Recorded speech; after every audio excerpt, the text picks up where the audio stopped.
वैसे तो कैंसर को पकड़ना, उसको ट्रीट करना काफी मुश्किल होता है, लेकिन एक कैंसर ऐसा है जिसको साइंस की मदद से बड़े आराम से पहले से पकड़ा जाया जा सकता है और फिर उसकी ट्रीटमेंट भी बड़ी अच्छी है। मैं बात कर रहा हूँ ब्रेस्ट कैंसर की। लेकिन इससे पहले कि हम ब्रेस्ट कैंसर की बात करें, हमें कैंसर को समझ लेना चाहिए। कैंसर की कहानी है एक गुमराह सेल की। सेल्स की प्रोग्रामिंग उनकी जेनेटिक कोड में मौजूद होती है और जैसे जैसे ये कोडिंग में खराबी आना शुरू होती है, उसकी सेल की ग्रोथ और हरकतें भी खराब होना शुरू हो जाती हैं। इस जेनेटिक कोड या प्रोग्रामिंग में गड़बड़ को या खराबी को म्यूटेशन कहते हैं और म्यूटेशन कैंसर का पहला कदम है।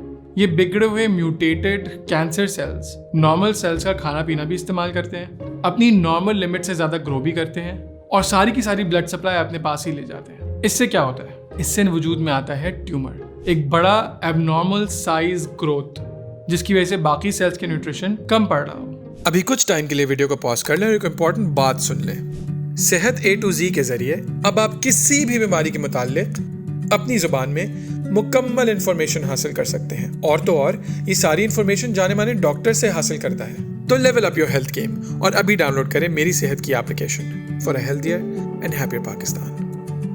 Back to the programme. अक्सर कैंसर्स इस ट्यूमर स्टेज के अंदर पकड़े जाते हैं, लेकिन अगर इस स्टेज से आगे बढ़ जाएं और इस स्टेज पर उनका इलाज ना हो तो ये सेल्स ट्यूमर से टूट टूट कर खून के जरिए पूरी बॉडी में फैल जाते हैं और फिर बॉडी के आज़ा की ब्लड सप्लाई को अपनी तरफ खींचते हैं और आहिस्ता आहिस्ता करके जिस्म को मारते हैं। तो इससे पहले ये कैंसर बड़ा हो और मुख्तलिफ जगहों पे फैले, हमें उसे पकड़ लेना चाहिए, यानी कि उसका साइज जब छोटा हो हमें तभी उसे कैच कर लेना है। ऐसा मुमकिन सिर्फ उस वक्त है जब स्क्रीनिंग हो रही हो। अब ऐसा क्यों?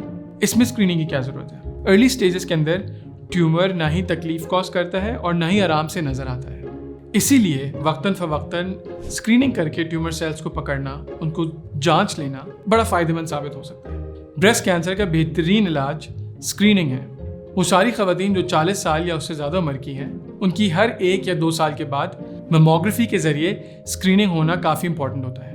लेकिन अगर आपकी फैमिली हिस्ट्री ब्रेस्ट कैंसर की तरफ से पॉजिटिव हो, यानी आपकी वालदा, नानी, खाला, फुप्पो, दादी वगैरह को ब्रेस्ट कैंसर रह चुका हो, ऐसी सूरत हाल में स्क्रीनिंग की एज और छोटी हो जाती है, यानी 30 साल या उससे ज़्यादा उम्र की खवातीन को हर साल या हर 2 साल के बाद स्क्रीनिंग कराना इंपॉर्टेंट होता है।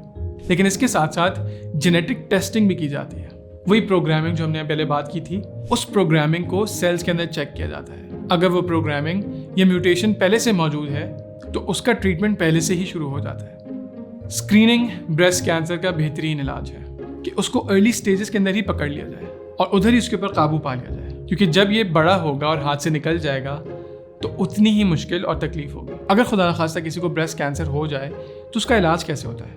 2 स्टेप से। पहला, सर्जरी के जरिए ट्यूमर को रिमूव किया जाता है और दूसरा, कीमोथेरेपी के जरिए जो सेल्स मौजूद होते हैं उनको ख़त्म किया जाता है। बार बार एक ही बात हो रही है और हमें नज़र भी आ रहा है कि एहतियात इलाज से बेहतर है और अर्ली इलाज लेट इलाज से बेहतर है। यानी अगर हम कैंसर को सही वक्त पर पकड़ सकेंगे तो बड़े आराम से काबू में ला सकेंगे, लेकिन जैसे आहिस्ता आहिस्ता करके देर होती चली जाएगी, उसको काबू में लाना थोड़ा थोड़ा करके मुश्किल होता चला जाएगा। अगर आपके घर में कोई खवातीन हैं जिन्होंने अपनी स्क्रीनिंग नहीं करवाई तो उनकी स्क्रीनिंग इस साल ज़रूर करवा लें। अगर ये वीडियो पसंद आई है तो लाइक का बटन दबाएं। कोई सवाल बचा हो तो कमेंट में ज़रूर मेंशन कर दें। अगर और ट्यूमर से रिलेटेड इन्फॉर्मेशन चाहिए तो मेरी सेहत के चैनल को सब्सक्राइब और पेज को लाइक करना ना भूलें।